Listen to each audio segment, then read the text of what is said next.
Hello YouTube, how you doing? Usually every project I do comes out of necessity because I have a firm belief that if you can make something, why buy it? Well, usually I also don't make videos unless I can't already find it on YouTube, so that means if I'm looking for it, maybe somebody else is looking for it and I can help somehow. So what we have is a Nagant revolver, an 1898 Nagant. Now there's tons of videos on the net about these, but none about rebarreling these. And you may ask, why would you rebarrel something like that? Well, it's pretty simple. The reason I would rebarrel a gun in the first place is either the bore's shot, or I want to put threads on it and I can't, or something along those lines. Well, that's the case here.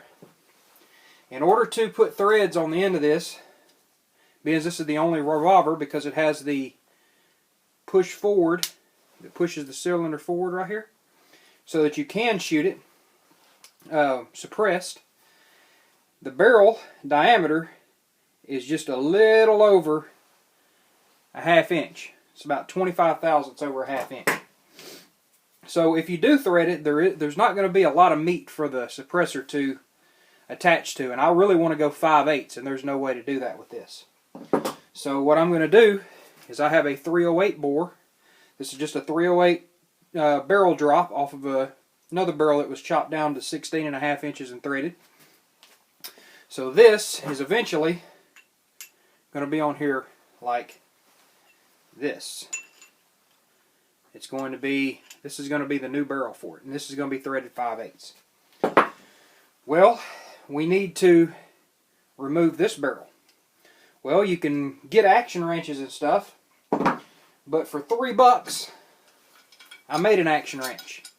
It's adjustable for what size action you want. So what we got to do now is make some barrel blocks. These are going to actually attach to the frame somewhere in here to hold it. Well, you want them to almost be touching because you don't want them to crush. So we have to take a few measurements.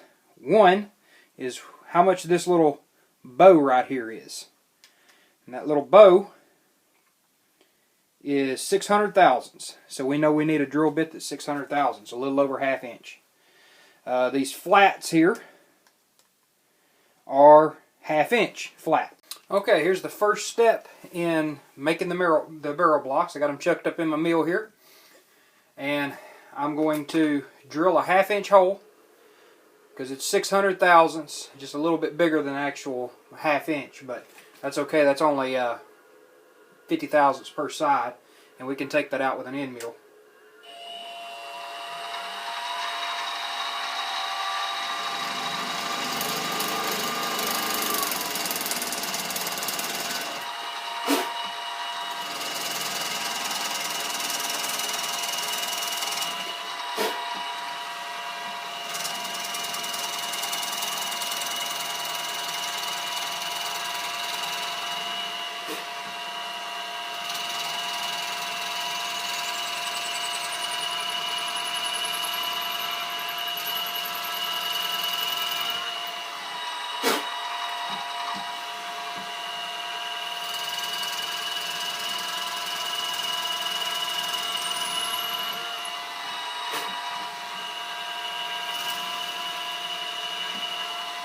Alright, now there's our barrel channel. Now we got to get these flats right here, which is a ½ inch flat. So we're going to use a ½ inch end mill to make the flats in here. So we'll get this knocked out.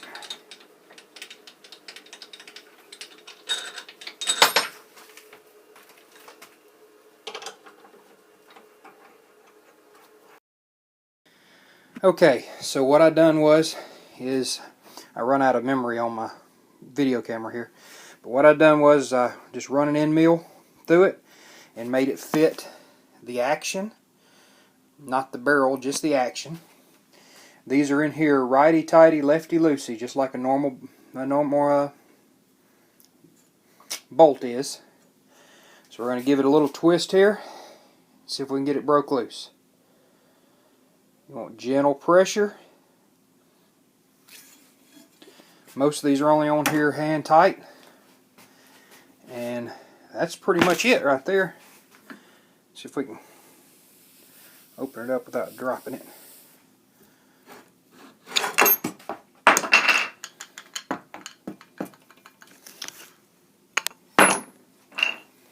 There we go.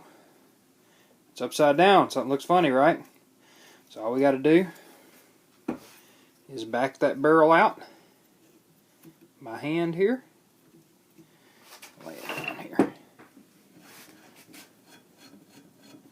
Back that barrel out, and we'll be able to thread the other one to match it and put it back in. There it is. Okay, continuing on our Moist Nagant Revolver rebarrel.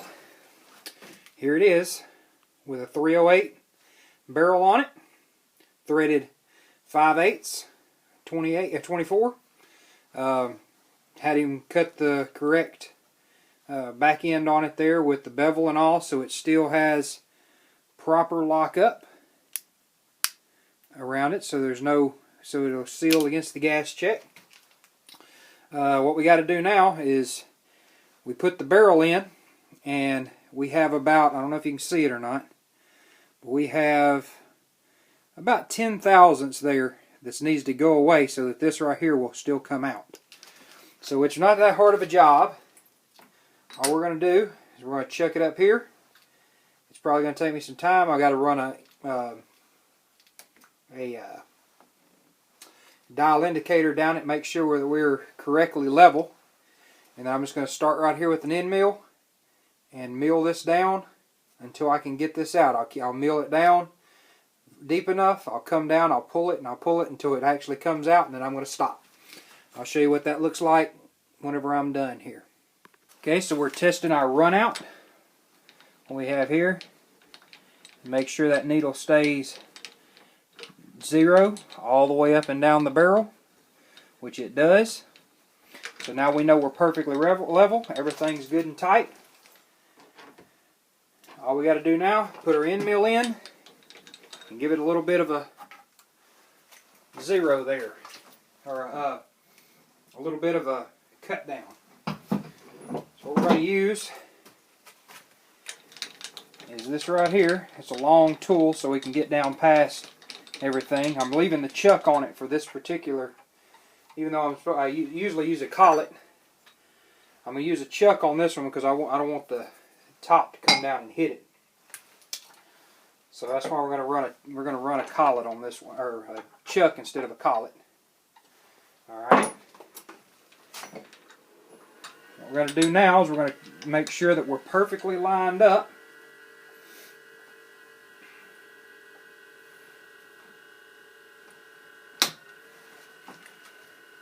And we're not going to have to take off but about 10 thousandths probably, side to side.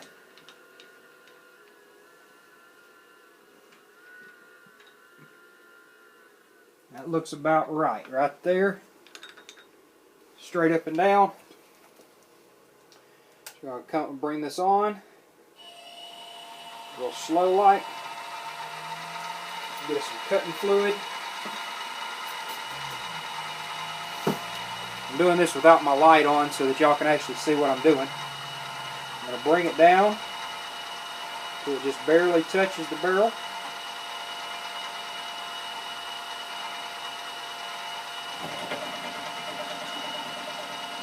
Lock down my travel forward to back. Come back until it touches, or gets right close to touching.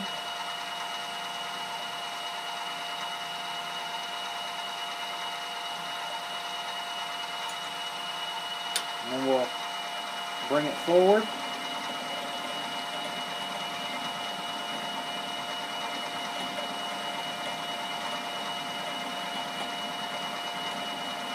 Just cutting a nice clean line across it.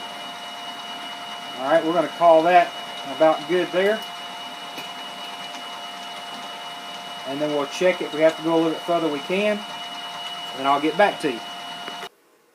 Okay, so what we've done here, get you over here and let you see, is we have milled this out to where, I'll get you stood back up here. Sorry about the shakiness. On cameraman here. So we just milled and milled until this little piece right here will come out freely. Like that. Let you see that from this side.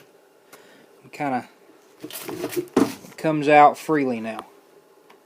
And that's all we wanted. Now what I'm going to do is I'm going to move my drill chuck, see how much more I need to go. I may have to come back up the barrel. Now mind you, this is a really thick barrel, so we're not taking away from the integrity here at all. And these are low pressure rounds, so it's no big deal. So now we're just going to make our final pass here. See if I can get you turned around so you can see the final pass without getting in the way of what I'm doing. This is really difficult. Here we go.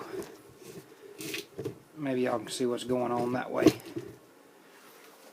Alright, we're going to make the final pass across to make, just line it up.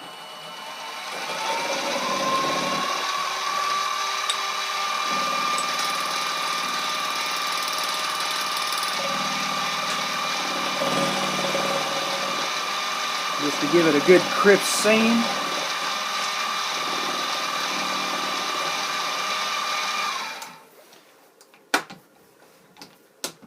Okay, now this now follows that and comes right out. So now you can pull your cylinder. Now you're probably asking, well, what are we going to do to keep that in there? You mill that out of the way. Well, I want to be able to take my cylinder out.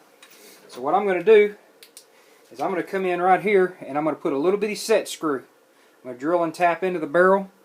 I'm going to make a measurement before I do that and see how much I actually took off. And see how much more I need to go in. It's going to be a little bitty short set screw, and it's going to go right up against that, and that's what's going to keep it. Now whenever I need to take it out, I'll just back the little set screw out and it'll come right out. Alright, so we got that done. We got a set screw in there. We'll show you that whenever we get done after we blew it a little bit. Now we've got it set back in here and locked down. What we're wanting to do is we want to put a front sight on it of some sort. And looking through all my parts, the only two front sights I have is going to be this one or a really freaking tall one that I really don't like the look of, even though it might clear, you know, it sits up there like that, and I'm not sure which one looks better. Looks like they're about the same height, but this little ramped one looks a lot better. And I'm also thinking I also have this here sight here, which is a fully adjustable sight, which may actually wind up getting drilled and tapped across this crossbar here. That might be pretty nice. Might do that too, just to have a something that I can use, and it looks like it would clear just fine. I think I am going to do that. I'm going to put this rear sight on here, a fully adjustable rear sight and front sight. And they'll co-witness perfect with that one. And I also have this one. Let's see if it co-witnesses. Yeah. Kind of like the post on this really tall one. A little better. And I like the one here. But that ladder sight looks a lot better than this little janky one I got here. So what I'm going to do is I'm going to drill and tap a hole here wherever I need this to be. I'm going to drill and tap two holes here, and we'll be good to go, and then I'll show you the finished product. Next portion is we drilled and tapped this back for our little rear sight so we can have windage and a elevation adjustment. We've got them all the way drilled and tapped through here. Then we're going to go on and put the front sight on, and then this project is complete. This is going to be the last hole to drill, and this is going to be the front sight. See if I can get you in the frame here so that you can see what's going on. That's what it's going to look like when she's done. So we'll get that drilled and tapped and she'll be done. Alright, finished product as promised. Here you go, a rebarreled moistened Nagant pistol, or Nagant revolver, 1895 with a 308 diameter bore, because you can use 308 bullets. I'm going to shoot mostly lead out of this, so that's what I'm going to size them down to. And there's a whole lot more options for 30 caliber bullets than there are for 314 diameter bullets. I had just an extra set of Thompson center sights laying around. And being this is going to be a suppressed gun, I wanted to have some adjustment in some sights, and I needed to get up over the size of the can. So that's what we got going on here. There was our little milled work we done there. It's got a little set screw right in front of it to keep this from coming out. So it's milled. We're going to have to put some premium blue on that. And other than that, it has been rebarreled. Thanks for watching. Hopefully y'all enjoyed this. I really enjoyed the project. Thanks for watching.